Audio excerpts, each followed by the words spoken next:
Around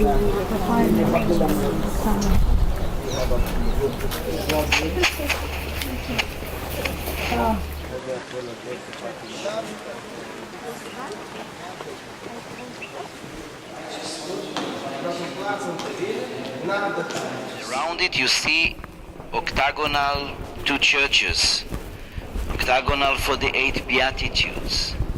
And we see down below the foundations, the floor level, where pilgrims used to come and worship. Is identified here as the house of St. Peter, and the church, the modern church above, the remains of the house and the church of St. Peter's house. I would like also to show you some of the view that we are going to see from this side. You'll be able to look outside here through the windows. Are the excavations or foundations of houses from 1st century, and what we can learn is that these houses were very simple, built from the local stone. This black stone is a volcanic basalt stone. This is the original stone, the local stone, cheap building, small, compressed. These are not big mansions, simple community, simple life. And then we see the big building with the white limestone, a huge construction, look almost like a temple. Can you see that? This is the late 4th century synagogue. That means it is after Jesus' time. But it is built in the same location where Jesus was preaching in the smaller synagogue that was here in the 1st century. So we're looking at the church, the synagogue from Jesus' time, century, but we are in the area that received the name Capernaum or Capernaum, the village of Neum. This village, this town that made its living from fishing in the lake, from shepherds, and very few little bit of farming here. When we will go outside, under the sun, but we're still gonna get closer to the excavations, the houses, and the village, and the synagogue.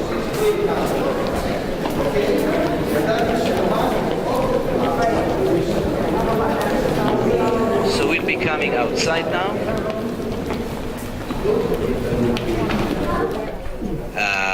This is a place that was worshipped and venerated in the very early centuries.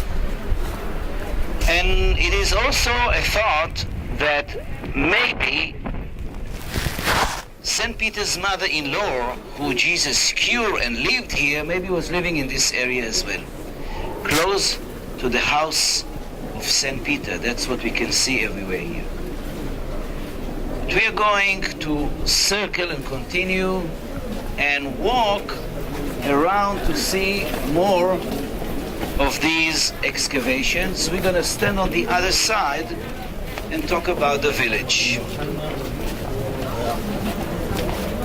Everything in order to, this is something scientific, something to do with the documentation.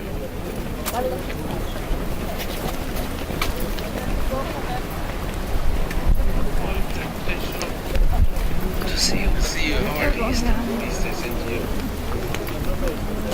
Good afternoon. I love the houses. You can see something else here, for example. You can see this round stone that has a little hole. Can you see this round stone?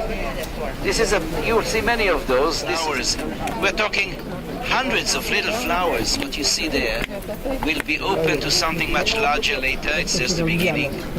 And when they produce dates, like the one you ate today for lunch, each blended like this will produce maybe 200.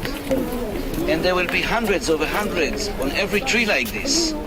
The palm tree, the date palm, glorified in the Bible. See, that only receive, that give nothing.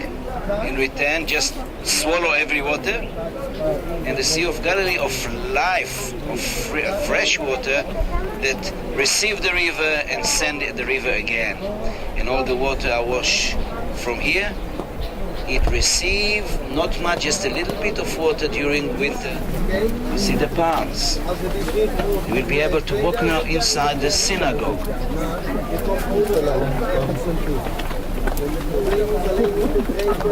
Synagogue is a place for the community to pray, but it's by name. Synagogue is Bet Knesset, Bet house, Knesset gathering, house of gathering. In Jesus' time, it was a house of gathering and teaching. Indeed, Jesus was a rabbi, which means a teacher, a leader.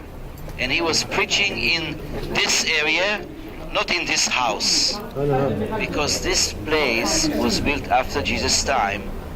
I would say rebuilt, one on top of the other. So under the ground here, probably smaller, was the synagogue that Jesus was preaching, and everybody was amazed. I'm going soon to explain under the trees where you're not under the sun, okay? About the meaning of the synagogue and what happened. But you can take some pictures here, see them come out from the door over there, and we will go under the trees to sit down. It says Mark 2 and Mark 6 and John 6, 17 of the different times with the disciples after they were fishing, came to Capernaum. Remember at Matthew 4,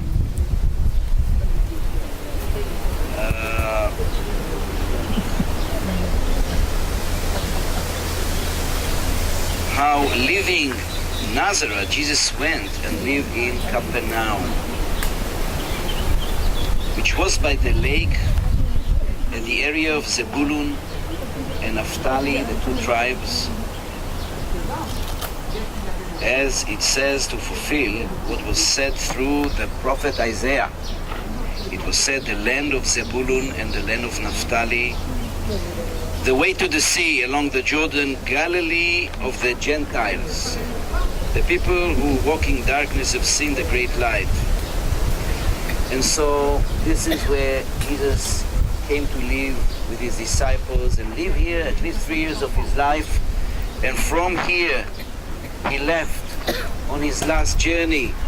We're going to take this journey. There's of thousands of pilgrims that walk with Jesus to Jerusalem to celebrate Passover.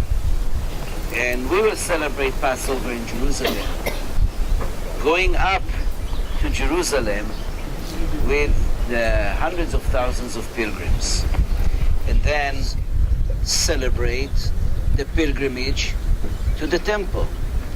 The pilgrimage to the temple was very important 3 times a week, a year, in Tabernacle, in Passover, in Pentecost. Hundreds of thousands used to make their way to Jerusalem and to the temple. When we stood a few days ago on the Mount of Olives, we saw what is called the Temple Mount, where the Golden Dome is. But I want you to remember, back then, there was no Golden Dome. There was no Muslim shrines and mosques. There was a huge, big temple standing, 20, 30 times bigger than this building here. And it has even gold on top of the roof that reflect everywhere. And the temple priest was working in day and night shifts, and the high priest was working in the Holy of the Holies, the house of the Lord, built in Jerusalem by King Solomon, and rebuilt by Ezra and Nehemiah, and enlarged by King Herod the Great, and then destroyed. Never was built again. This was the most important in the world. And a lot of people, billions of people, are waiting for the vision of the days to come, when the third temple will be built again. This is something that we remember. But when the temple was destroyed, with it, a lot of other things stopped and cut. There was no more house of God. There was no more temple. There was nothing to do to the temple priest. There was no Holy of Holies. There was no altar. No sacrifices brought. No ox scattered and start to be scattered not just in the Holy Land but all over the world, in the four corners of the world. The Israelites change now. Instead of coming to learn and where they study and teach in the house of gathering, synagogue, Bet Knesset, house of gathering, like in Jesus' time, a small place, humble place, really a classroom, a teaching place where you can pray to God as well. I'm sorry. Instead of this, the synagogues, the house of gathering, start slowly but surely to replace the temple as not just a gathering place but a place of worship God. And that's why after Jesus' time and after the destruction of the temple, synagogues like this start to be built like temples.